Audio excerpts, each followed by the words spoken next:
So for the minus b formula, look, you're going to see this everywhere. Like it's taught at junior cert, obviously, but like you're still using it at leaving cert, so it's super important that you know how to use this. You're not going to avoid it, and I'd say it probably nearly always comes up at a junior cert exam level. So I suppose the very first thing that you need to be aware of is that it is actually in the logbook. So you don't need to remember all this stuff. So it's probably going to be the biggest formula you've faced if you're in junior cert so far. So it is a bit overwhelming to look at, but look, go to page 20 of the logbook and you have it here at the very top, okay? Now, how do we use it as the next thing? Well, the first off, you need to remember that this is only for quadratic equations. Now, I've called it x squared here to help you. So if the equation doesn't have an x squared in it, this is not the formula for that question. So we call these quadratic equations, but really what I mean is equations with x squared. So it needs to be arranged, your equation, in the form where you have ax squared plus bx plus c. And you know, sometimes you might not have a c and you might not have a b, but you possibly could still use the formula if you wanted to. So, but in general, in junior cert, you're just going to see it like ax squared plus bx plus c. So some number with x squared. So a is the number with x, b is the number with, a is the number with x squared, b is the number with x, and c is the number on its own. So it's important to know that it's for quadratic or x squared equations only. So if you're anyway unsure of this at all, and if you're watching this video because you've been getting it wrong, just follow these steps and I promise you it'll work for you. So step 1, arrange the equation first and label the numbers. I'm going to do it all now in 2 seconds.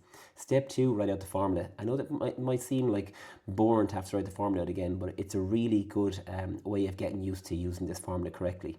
Step 3 will be to fill in the numbers in brackets. It's super important to use brackets if you want to use your calculator correctly. And step 4 is solve by splitting the equation into 2. So at the end, you'll be left this minus b stuff, plus or minus, all this kind of stuff here. We'll split it out, and the plus or minus symbol is going to be a new symbol to you. So this guy in here, you're going to split this out. So we have the plus stuff over here, and we have the minus stuff over here. So in general, for junior cert, we nearly always get 2 answers. You can just get 1 answer, but in general, we get 2 answers for this. So we're going to follow these 4 steps now, and we're going to do a question. So this is the big hint for minus b formula. When they say, they give you an algebra equation, first off it's x squared, but they say solve to 2 decimal places. That is telling you to use the minus b formula. So well, let's have an attempt at this one here. So, well, we're doing well so far because the equation is set out as ax squared stuff plus the x stuff plus the number equals to 0. So we already have it arranged correctly. Now, I'm going to do over here what my a is equal to, what my b is equal to, and what my c is equal to. So a is the number with x squared, that's 3. B is the number with x, I can see that's 8. And c is the number on its own, and that's 2.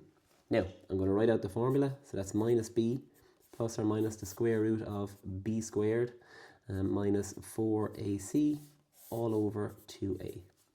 Now I'm going to fill in the numbers for a, b, and c. So first off, I need minus whatever b is, so that's 8.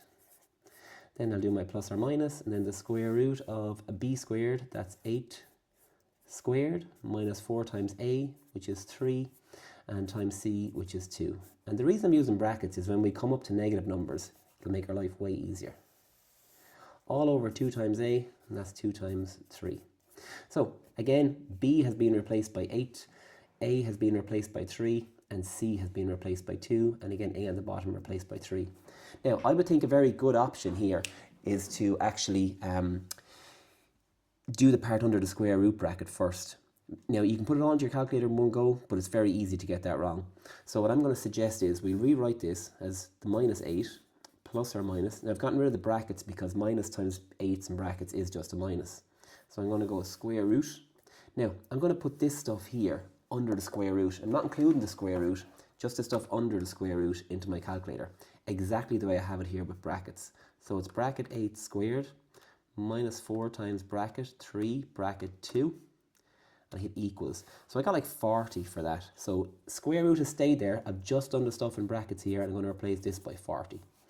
And underneath I have 2 times 3, which is just going to be 6. So that in your head. Now, here's where we split into 2 equations. So the first equation is going to be minus 8, and the plus or minus symbol, we're going to use the plus part and do the root 40 here over 6. And here we're going to do the minus 8, and we're going to do the minus part, and we're going to keep root 40 here as well. also over 6. So it's two equations, both similar. One has plus, one has minus here. Now, I'm going to simply just put both of these into my calculator. So let's just do the first one. So I hit the fraction button, and I have minus 8, and I have plus a root 40 on the top, and underneath I have 6. I hit equals, I'll change it to decimal, and I get minus, and it says two decimal places, so I have minus 0.279, so that's just going to be minus 0.28, because 279 will round up to minus 0.28. And the other one is going to be the same equation again, but this time with a minus on the top. So fraction button, minus 8 minus the square root of 40 all over 6 equals, and I press the S to D button, and I also get a negative number, so I get minus, now it says two decimal places, so it's 2.387. So if I do 2.387, it's going to be minus 2.39, and I'll put a box. So I like to put box through my answers. So really what I should say is x is equal to minus 0.28, or x is equal to minus 2.39. And it's approximately, because we've rounded up, so it's a good idea to put those symbols in over the equals like that. You don't have to at junior cert, but at leaving cert I would. So that's one example. I'll go to another example here. Again, I'll follow the same 4 steps. So I look at the equation and I see it is in the format ax squared plus a bx plus ac. Now I know I'm writing pluses, I know they're minuses, but it doesn't matter. Let's make out the table here again. So a is equal to, b is equal to, and c is equal to. So what's a equal to? Well, a is equal to the number with x squared, which is 5.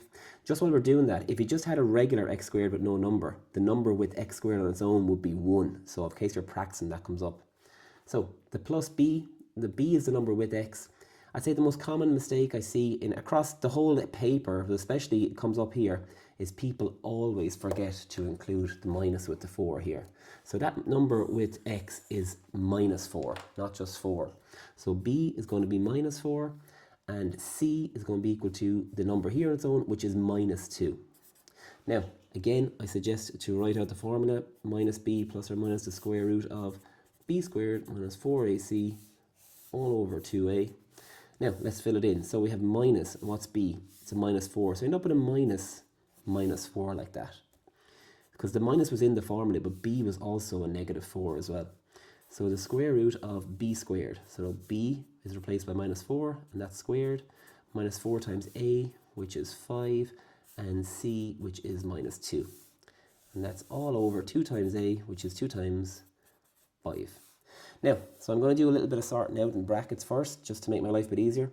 A minus minus 4, well, it's a minus by a minus. That actually makes that a plus 4 out the front. And now, plus or minus the square root. So again, if I've used brackets correctly, I can put all that stuff underneath the square root of brackets into my calculator. It is certainly true to say you can put all this stuff into your calculator, but I just think it's much easier to make a mistake. So minus 4 squared, and then minus a 4, brackets 5, and brackets a minus 2, and I press equals, and I get like 56. So square root of 56 here, all over 2 times 5, which is 10, I suppose. I just put in 10 there. Now, here comes the split. So we're going to the plus stuff, and we go to the minus stuff. So the plus stuff is 4 plus root 56 over 10. And the other stuff is 4 minus root 56 over 10. So we'll do that on our calculator. So fraction button, and I have 4 plus root 56 over 10. And I get, when I press S to D, 1.148. I'm going to go to the 2 decimal places again. So 1.148, 1.1. Now, since it goes 48, we're going to round up that to 5. So there's one answer. Here, it's positive. And the other answer, so I'll go back in and I'll type it in here. So 4 minus the root 56 over 10. And I'll finish that off. And I get minus 0.348. So all of these are being rounded up. That's just a coincidence, I think. 0.348 is going to go 3.5.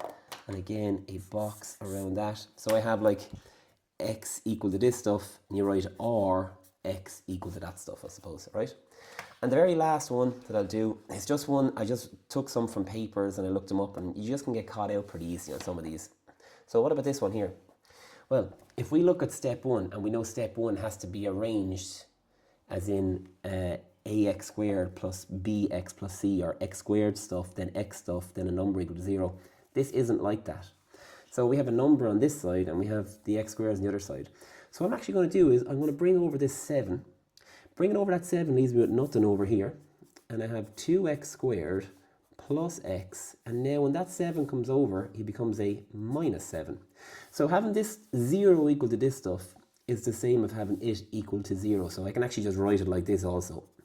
Instead of just having 0 on the other side, I can just say it's the same thing, equal to 0. It's like saying x is equal to 2 or 2 is equal to x. You know, it's the same thing. I just moved the 0 to the other side. So now we're in the right format. So we're in the format ax squared plus bx plus c, or if you like, x squared stuff and x stuff and a number all equal to 0. And if we don't have it like that, it's not going to work. Now I'll make out my table. A equals to, b equals to, and c equals to. So a is equal to 2. B is the number with x. So I know there's no number with x, but if it was like x on its own, we call that 1. So that's the number 1 with x. And c is equal to the last stuff. Don't forget there's a minus with that 7, so that's minus 7. So again, I'll write out the formula. B squared minus 4ac all over 2a, and I'll fill it in. So minus whatever b is, that's 1. Plus or minus the square root of b squared, which is 1 squared, minus 4 times a, which is 2, by c, which is minus 7, all over 2 times a, which is 2 times 2. Again, the way I like to do it is, again, do all this stuff under the square root. So, well, of course, minus by 1 is going to be minus 1. I'll do that first. Plus or minus the square root of, now, I'll put all that stuff in there using the brackets that I have here correctly. So brackets 1 squared minus 4 bracket 2 bracket minus 7. And all that stuff comes to 57. So that all goes to 57. All over 2 times 2, which is 4. And now we do the split. So the plus stuff here, the negative stuff here. So we have minus 1 plus the 57 over 4.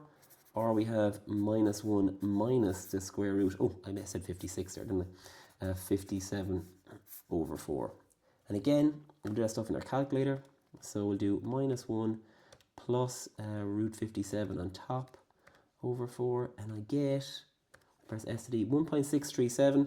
So again, that's where x is going to be equal to 1.637. It's going to be 1.64.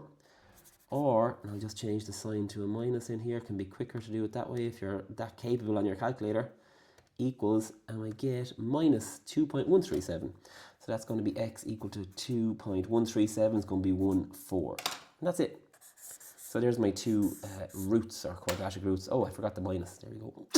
There we go in there. Sorry, that's an awkward way of putting it in. Hopefully that helps you with the minus b formula. Look, you're more than likely going to have to do this in your junior cert exam. And across leaving certs, I'd say on the ordinary leaving cert exam, most definitely. And on the higher level leaving cert exam, you probably well know it at this stage. So best of luck with that.